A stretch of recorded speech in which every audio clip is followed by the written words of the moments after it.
BJP జాతీయ అధ్యక్షుడి ఎన్నికపై high command focus పెట్టింది. మహారాష్ట్ర, జార్ఖండ్ అసెంబ్లీ ఎన్నికలు ముగియడంతో బీజేపీ జాతీయ అధ్యక్షుడి ఎంపిక ప్రక్రియ వేగవంతం చేసింది. రేపు బీజేపీ కేంద్ర కార్యాలయంలో కీలక భేటీ జరగనుంది. బీజేపీ ఎన్నికల ప్రక్రియపై పార్టీ ముఖ్యులతో సమావేశం ఉంటుంది.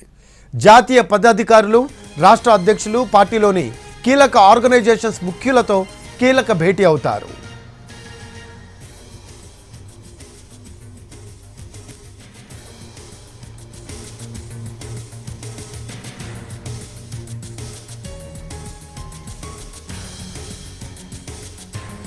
బీజేపీ జాతీయ అధ్యక్షుడి ఎన్నికపై హైకమాండ్ ఫోకస్ పెట్టింది.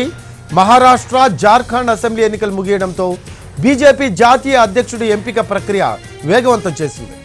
రేపు బీజేపీ కేంద్ర కార్యాలయంలో కీలక భేటీ జరగనుంది. బీజేపీ ఎన్నికల ప్రక్రియపై పార్టీ ముఖ్యులతో సమావేశం ఉంటుంది.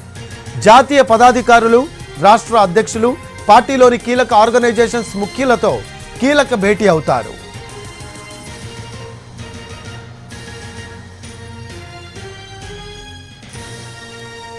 దీనికి సంబంధించి లేటెస్ట్ అప్డేట్స్ మా కరెస్పాండెంట్ రాజుని అడిగి తెలుసుకుందాం. ఢిల్లీలో లైవ్లో అందుబాటులో ఉన్నారు.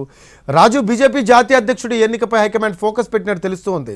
ఎవరి మీద ఎక్కువగా ఫోకస్ ఉంది? ఎవరిని ఎన్నుకునే అవకాశం ఉందంటారు రాజు?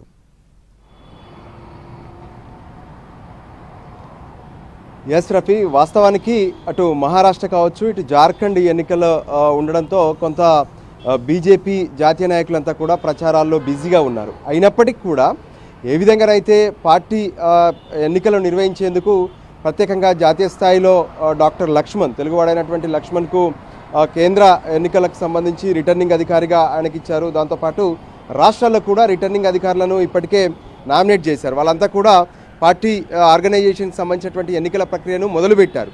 సో వాళ్ళు అనుకుంటున్నటువంటి అంచనా ప్రకారం డిసెంబర్ 15వ తేదీ నాటికి రాష్ట్రాల ఎన్నికలను పూర్తి చేసుకొని ఇక జాతీయ అధ్యక్షుడి ఎన్నికను మొదలు పెట్టాలి. సో జనవరి నాటికి కొత్త అధ్యక్షుడిని నియామకం చేయాలి అనే ఆలోచనతో బీజేపీ కనిపిస్తుంది. సో ఇప్పుడు మహారాష్ట్ర ఎన్నికలు పూర్తవడంతో ఒక ఫోకస్ మొత్తం కూడా పార్టీ ఆర్గనైజేషన్ ఎన్నికల మీద పెడుతున్నారు. సో దాంట్లో భాగంగానే ఈరోజు రాత్రి ప్రత్యేకంగా ఏదైతే పార్టీలో ఉన్నటువంటి అటు ప్రధాన కార్యదర్శుల సమావేశం జరగబోతుంది. ప్రధాన కార్యదర్శుల సమావేశంలో ఇప్పటి వరకు జరిగినటువంటి ఎన్నికల శైలి కావచ్చు, రానున్నటువంటి ఏదైతే భవిష్యత్ కార్యాచరణ పైన ఒక సమావేశం జరగబోతుంది. దీనికి పార్టీ జాతీయ అధ్యక్షుడు జేపీ నడ్డా కూడా హాజరవుతారు. ఇక రేపు జరిగేటటువంటి సమావేశం చాలా కీలకమని చెప్పుకోవచ్చు. ఎందుకంటే గత లోక్సభ ఎన్నికల సందర్భంగా వాస్తవానికి జేపీ నడ్డాకు జాతీయ అధ్యక్షుడిగా తన పదవీ కాలం పూర్తయింది. అయినప్పటికీ కూడా ప్రస్తుత ఎన్నికల నేపథ్యంలో ఆయన పదవీ కాలాన్ని పొడిగిస్తూ పార్టీ నిర్ణయం తీసుకుంది. అంతేకాదు కొన్ని రాష్ట్రాల్లో సైతం ప్రత్యేకంగా అక్కడ ఉన్నటువంటి రాజకీయాల పరిస్థితులు కావచ్చు, అక్కడ ఉన్నటువంటి తాజా పరిస్థితుల నేపథ్యంలో అధ్యక్షులు కూడా కంటిన్యూగా కొనసాగుతున్నారు. సో ఉదాహరణకు తెలంగాణ రాష్ట్ర అధ్యక్షుడిగా కిషన్ రెడ్డి ఉన్నారు, కానీ ఆయన కేంద్రంలో మంత్రిగా ఉన్నారు. ఇప్పుడు జేపీ నడ్డా సైతం కేంద్రంలో ఆరోగ్య శాఖ మంత్రిగా ఉన్నారు. సో బీజేపీలో అంటే పార్టీలో ఉన్నటువంటి వాళ్ళకు ఒకే పదవి ఉండాలనేది ఒక సిద్ధాంతంగా పెట్టుకున్నారు. దానికి అనుగుణంగా పార్టీలో కానీ ప్రభుత్వంలో కానీ కొనసాగాల్సి ఉంటుంది. సో అందుకే ఇప్పుడు ఈ ఎన్నికల ప్రక్రియ చాలా కీలకం కాబోతుంది అంటున్నారు. సో జేపీ నడ్డా స్థానంలో పార్టీ ఎవరికి అవకాశం ఇవ్వబోతుంది, ఎవరు ఇక బీజేపీ పగ్గాలు చేపట్టబోతున్నారు అనేది చాలా కీలకంగా మారుతున్నటువంటి పరిస్థితి కనిపిస్తుంది. సో జనవరి నాటికి కొత్త అధ్యక్షుడి ఎంపికను ఎలా పూర్తి చేయాలి అనే దాని మీద రేపు కీలకమైనటువంటి ఒక వర్క్షాప్ జరగబోతుంది. సో బీజేపీ కేంద్ర కార్యాలయంలో జరిగేటటువంటి ఈ వర్క్షాప్లో రాష్ట్రాల అధ్యక్షులు, రాష్ట్రాల రిటర్నింగ్ అధికారులతో పాటు బీజేపీ జాతీయ పదాధికారులందరూ కూడా ఈ సమావేశానికి హాజరవుతారు.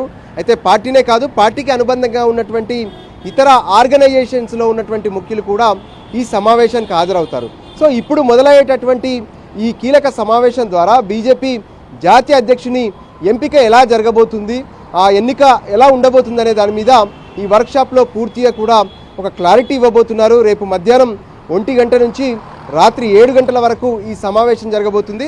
అయితే ఇప్పటి వరకు ఎందరి పేర్లో తెరపైకి వస్తున్నాయి, కానీ బీజేపీ మాత్రం చివరి నిమిషంలో ఎవరు ఊహించని వాళ్ళను తీసుకువచ్చి అధ్యక్షులను చేసినటువంటి సందర్భాలు కూడా కనిపించాయి. దానికి అనుగుణంగానే ఇప్పటి వరకు ఏదైతే భూపేంద్ర యాదవ్ కావచ్చు, దాంతోపాటు మహారాష్ట్రకు సంబంధించినటువంటి వినోద్ తావ్డే, మరోవైపు దేవేంద్ర ఫడ్నవీస్, ఇంకోవైపు మరికొంతమంది కీలక నేతలతో పాటు అటు ప్రస్తుతం కేంద్రంలో అంటే ఏదైతే కేంద్ర క్యాబినెట్లో ఉన్నటువంటి కిషన్ రెడ్డి పేరు కూడా ప్రస్తుతం వినిపిస్తుంది. అయితే మరి వీళ్ళలో ఎవరినైనా ఒకరికి అవకాశం దక్కుతుందా, లేదంటే పార్టీ అన్ని రకాలుగా ఆలోచించి ఎవరికి ఈ బాధ్యతలు అప్పగించబోతుంది? ఎందుకంటే కేంద్రంలో బీజేపీ మూడోసారి అధికారంలోకి వచ్చింది. అదే సమయంలో దేశవ్యాప్తంగా కూడా ఎక్కడెక్కడైతే ఇంకా బీజేపీ పూర్తి స్థాయిలో పుంజుకోవాల్సినటువంటి అవసరం ఉంది, దానికి అనుగుణంగా ఏ సామాజిక వర్గాలు కావచ్చు, అక్కడ ఉన్నటువంటి రాజకీయ పరిస్థితులు కావచ్చు, వీటన్నిటిని బేస్ చేసుకొని ఖచ్చితంగా ఒక పార్టీని ముందుండి నడిపించేటటువంటి సారథిగా ఎవరు ఉండాలనే దాని మీద BJP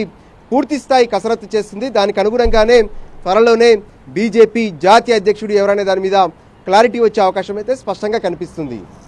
right, thanks for updates Raju. Right, అది బీజేపీ అధ్యక్షుడి ఎన్నికపై హైకమాండ్ ఫోకస్ పెట్టినట్టు తెలుస్తూ ఉంది. మహారాష్ట్ర, జార్ఖండ్ అసెంబ్లీ ఎన్నికలు ముగియడంతో బీజేపీ జాతీయ అధ్యక్షుడి ఎంపిక ప్రక్రియ వేగవంతం చేసింది.